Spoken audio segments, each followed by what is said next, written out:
It's time for a change. I'm telling you right now, this is gonna skyrocket.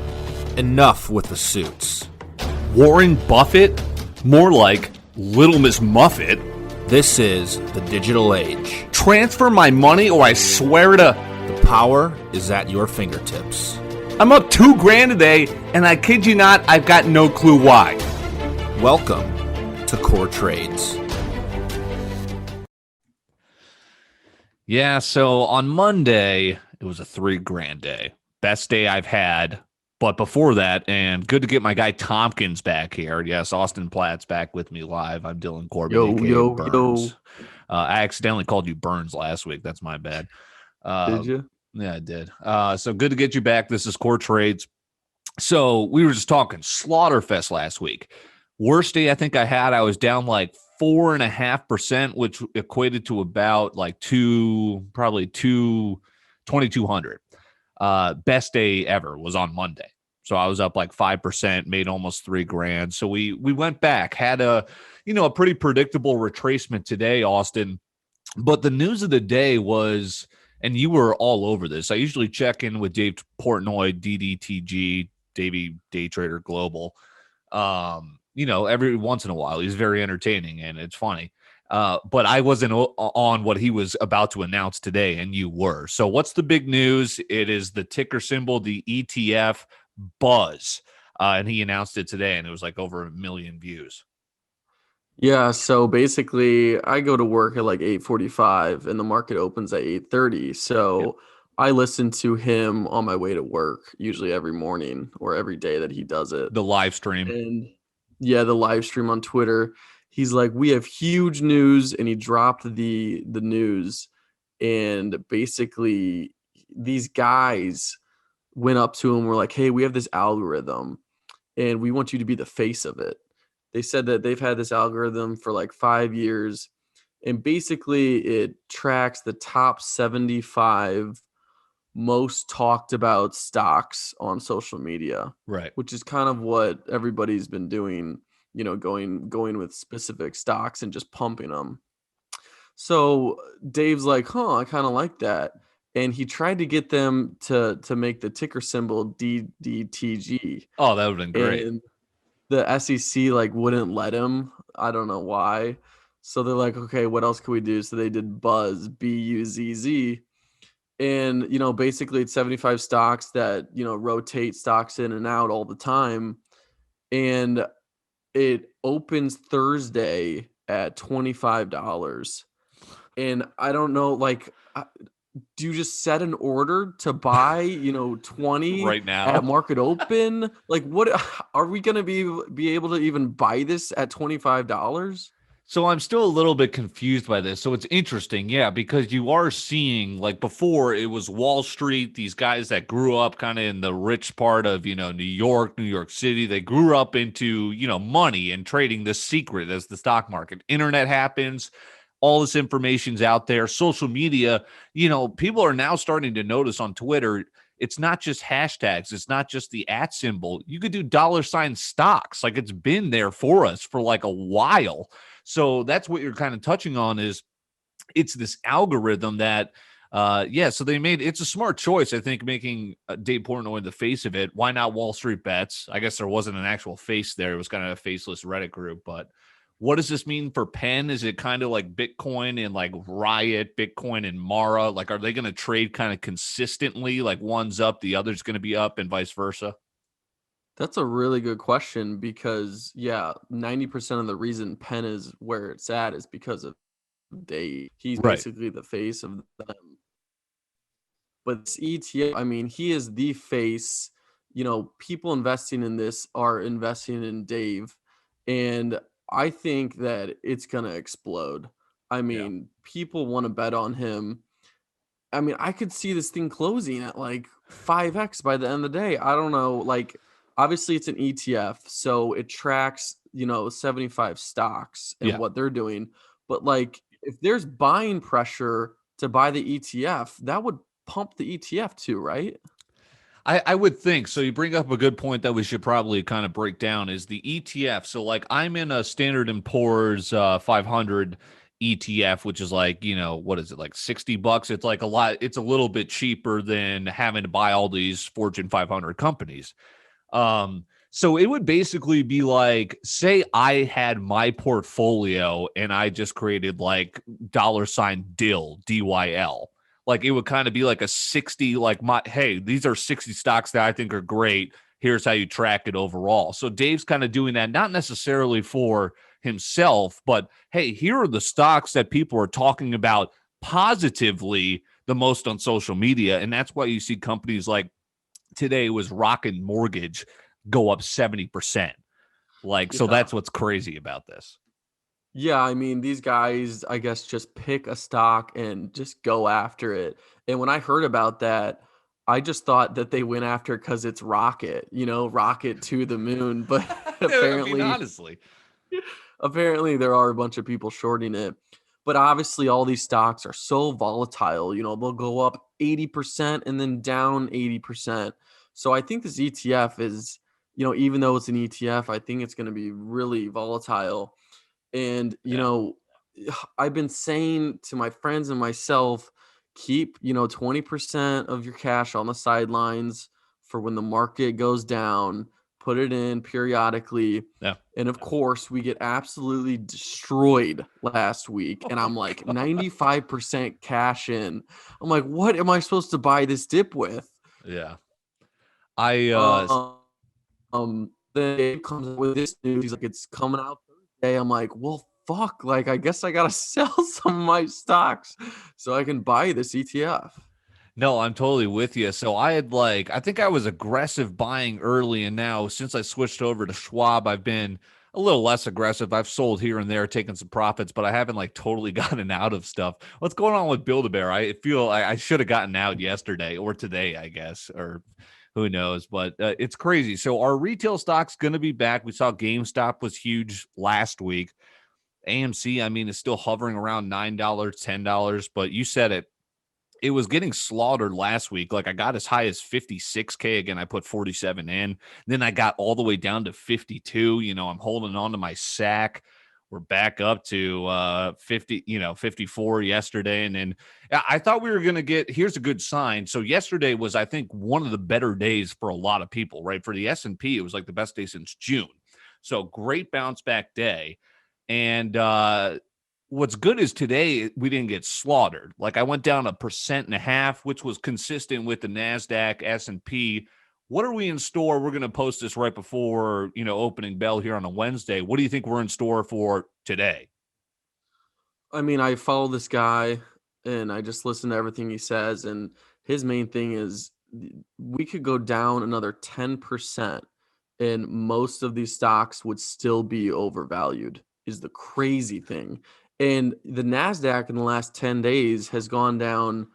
Right now it's down like 5-6%, but it got closer to 10, I think. And like everybody was kind of freaking out. Imagine if it goes down another 10% and these stocks are still overvalued. Yeah. It's crazy to think. So, I mean, to have positivity, I mean, I want to, and I hate being that guy, but I don't know. And the meme stock question, like, are we going to see these come back? I mean, what's stopping these people? Just because they did that one thing with Robinhood, that if anything, that made them more mad. And this is like their new thing. You know what I mean? Banding together. So I don't think they're going to stop anytime soon. Yeah. And like Dave said, it's like, well, I want to know what stock you're going after next. Like, let me know before it skyrockets. Who's telling people what stock are we doing? They must have some private thing or something because it's not public until it happens.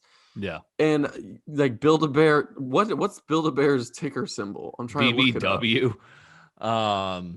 And it was funny because we got in at I think it was like 650 and then it tanked, right? Everything tanked to $4. And of course, my dumbass, I'm not selling until I make a profit. Bro, it's eclipsed what it was on January 27th, the day retail traders will never forget. To your point. Right now it's at 750. I know. Dude, look at Trivago. It's at 470. Like, we should have just held. like that's the thing. To your point, though. Sorry, go ahead. No, I lost you there for a second. We're back. At the AMC too, I remember seeing it at 550. And I was like, if it gets to 5, I'm gonna put a lot in, because like there were rumors that Amazon was gonna buy them, Right? and just put the movies with them. And now, it's at $9, and it's like, okay, well, is this gonna go to $20? My buddy jumped in on GameStop after it got smoked. Like, it hit as high as what, $330, and it went all the way back down to 50. He got back in, and then he got out when it was at 70, and then it hit like 200 again. Like, it's just crazy. It's you learn from your mistakes, and it's a learning game throughout. I think, to your point, the reason that overall markets are kind of retracing backwards is because we had such a great November, right? That's when we were talking about how we were kind of flirting with, oh my God, is it going to crash? What the hell is going to happen in the election? And then it was insane. It hit the moon on most overall markets. So a little bit of retracement. Good start to this week. I was, encouraged by not getting totally crushed today on Tuesday. So we'll see what Wednesday, as we post this in the morning, will entail. Couple of hotly traded stocks, sticking with retail trading, SNDL, same thing. I'm kind of looking at this. It's been treading water for like the last couple weeks. And the last time it was doing that, when it was at 50 cents, it treaded water basically up and down, a couple percent here, a couple percent down there for 2 months until it hit $3. So Wait, it got all the way up to 487. I mean, that is crazy. It's at 140. Yeah, I have 1,200 shares. So I'm Dude, basically, I'm Wait. saying it's probably, so I was kind of mapping this out, doing a little numbers. Yeah, you said it. It's at like 120, 130 right now, around there. But that's kind of, its resistance point, right? Especially at that RSI level. So it'll tread water for, I think, about a little more than a month. Let's go like 5 weeks. And then what are we hitting? What are we hitting, boys? Is it $7? I mean, what's going on? So a little bit of a longer play. So we're talking about SNDL, right? Correct. So you have 12,000 shares. At one point, 1,200. Sorry, 1,200. 1,200. At one point, you almost had like $6-7 grand in the stock. Right? Yeah. So I got in when it was at 50 cents, I think, 1,200. So it's been incredible. Yeah. But then there's also, stocks that I've been waiting at. I've been telling you about DSS, I think, for 4 months. That still has not paid off. I'm still holding on to that. CAN, dude. I mean, these Bitcoin stocks. Bitcoin, let's talk about that for a little bit. It's kind of been hovering under. It got crushed last week, and now it's kind of treading water, made back some. But I'm also hearing some people say this is the last time we're going to see it below 50 grand. And that's crazy to me. I mean, I hope so. Right. It's kind of good, I think, that it's not going below like 47, 48 anymore. It's kind of stabilizing. Yeah. And yeah, I mean, I Ethereum and Litecoin, which I follow too, kind of got crushed. But I'm hoping it has another surge. And I think if it stays above like 35 Bitcoin, I think we're still in that bearish cycle. And I think I was following this guy, and he said right around September he thinks it's going to crash Bitcoin. This is because that's like when something halves, like splits in two, whether it's like the mining or something with the code, and like every time that happens it crashes. So I'm kind of riding the wave. I have like almost half my portfolio in crypto right now. I'm also in Cardano, which I've made a ton on. So let's hope, but who knows? Yeah, we'll definitely see. I always like, one of my favorite things is because you're starting to notice crypto, which trades all night, right? All day, all night. New York Stock Exchange, like regular stocks, are obviously segmented to hours. So I always kind of like toss and turn. I'm like dreaming, like, what's going to happen on the market today? And I wake up, I'm like, what's Bitcoin doing? Just to kind of get a freaking sense of what's going on. Some good news. Sorry, go ahead. I was just going to say the thing about crypto trading 24/7 is that if someone did the math, and with like all the iterations, it has like 5 times the lifetime of regular stocks. and obviously stocks go up in the long run.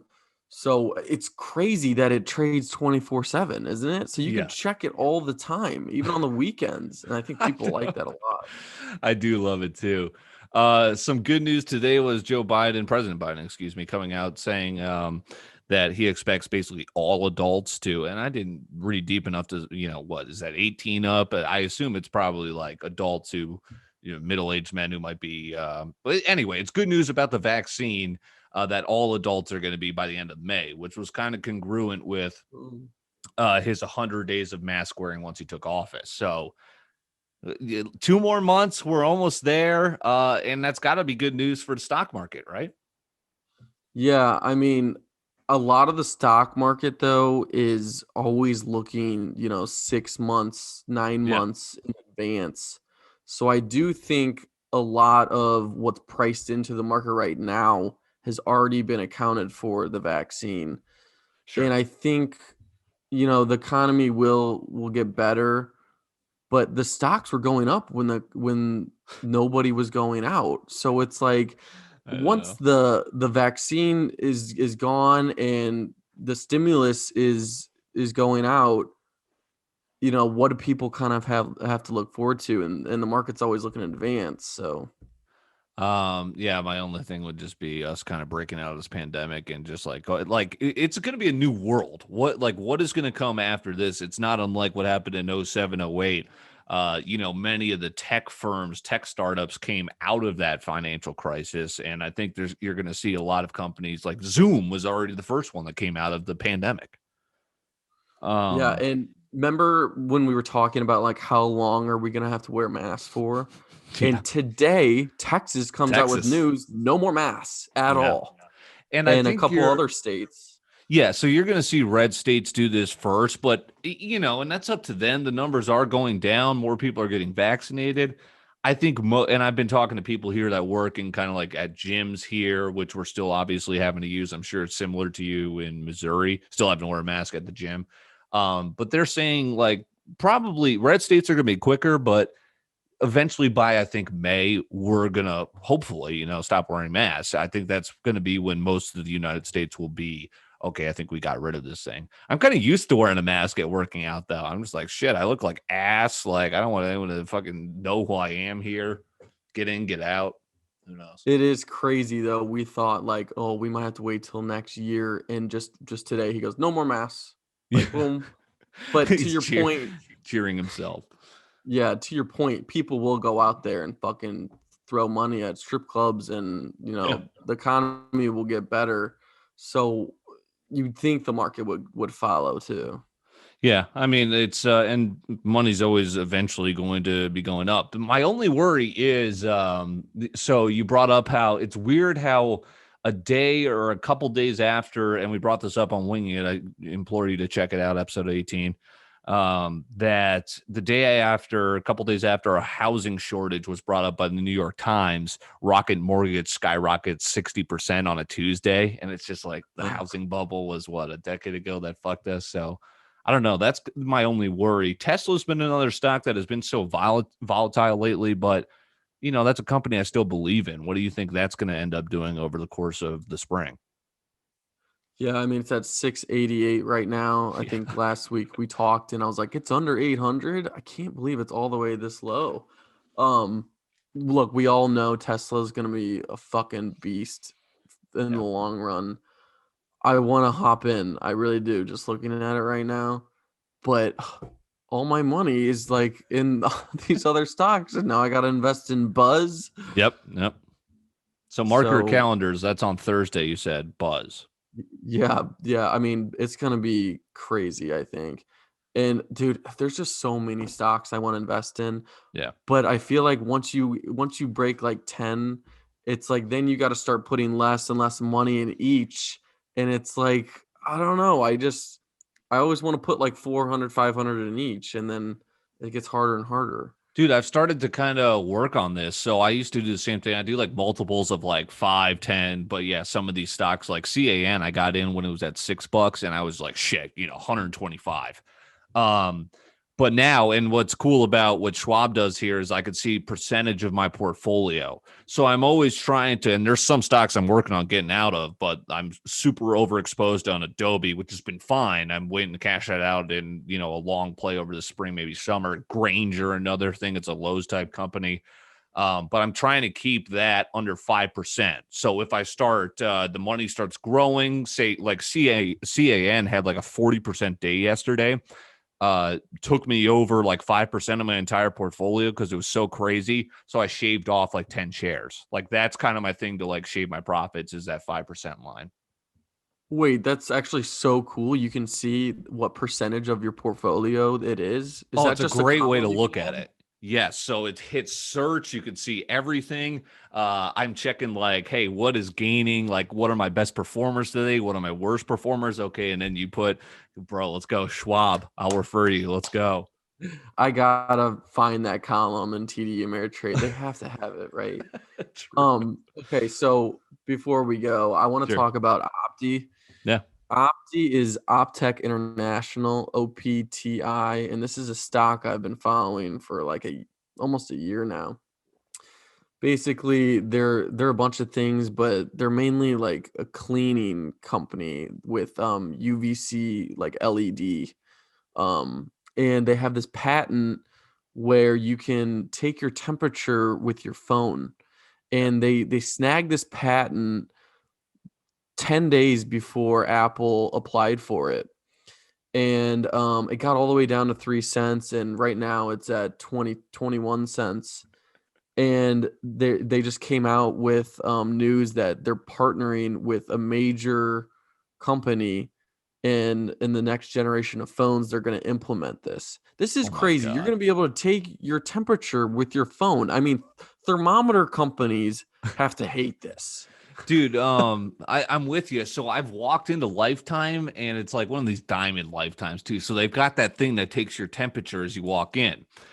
I mean, that's a game changer. I'm literally sorry, I might have been disengaged there because I'm literally going on Schwab right now and buying Opti. 20 cents right now. Buy. All right, yeah, I'm definitely in. But yeah, so big news coming out this week. Was it up today? So it kind of followed the market and it was down Yeah. like 10%. I'm shocked. It was up a ton yesterday, but here's what I was getting at is I own so much of this stock because it's gone up so much Yes. that it's got to be like a fifth of my portfolio or something crazy. So basically, 20%. whatever Opti does now affects my daily profit and affects my returns so much. And I'm like, I got to get rid of this. But it's like, I can't because I Yeah. know this is going to be worth like $2 in the next year. Kind of like what I'm feeling with SNDL and with CAN specifically too, where it's like, oh my God, this is getting like, like I'm making too much, like not an insane amount of money off it, but it's like up so much percent where I'm like, how, like I got to get out of this, but you believe in it. I'm totally Right. with you. Okay, bought 70 shares. I'm in with you. Let's see it. But you also got in early, so you've been raking in the profits. Right. It's like I didn't mean to have all this money from this stock, but now it's my largest position. It's Yeah. like I don't want to sell any of it, but now, yeah. What's CAN? It's basically sorry, I upped it to 210 shares of Opti. No, Oh, so CAN, it's I think it's yeah, it's a Bitcoin blockchain company. It's like Mara MP. Um, mhm. yeah, it was one of those that's been awesome. But it kind of goes up and it like it came back down, I think like 8% today. But that's a good Yeah. one. And it's funny because I was born in New Canaan, and it's literally the company is Canaan. So Oh, seen really? that before. Yeah. I mean, a lot of my stocks, they go up like 7% and down 7%, and it's like it's a fucking roller coaster, man. Oh, I But you love it. just gotta ride it out. No kidding. All right, 280 it is. Opti, I'm in with you. That's Tompkins, Austin Platts. I'm Dylan Corbett, aka Burns, CorTrades. Good to get my guy back in live with me. We'll be posting this right before market bell here, 8:30 Central. And let's see how the day treats us here on the stock market. CorTrades, we will talk to you later in the week.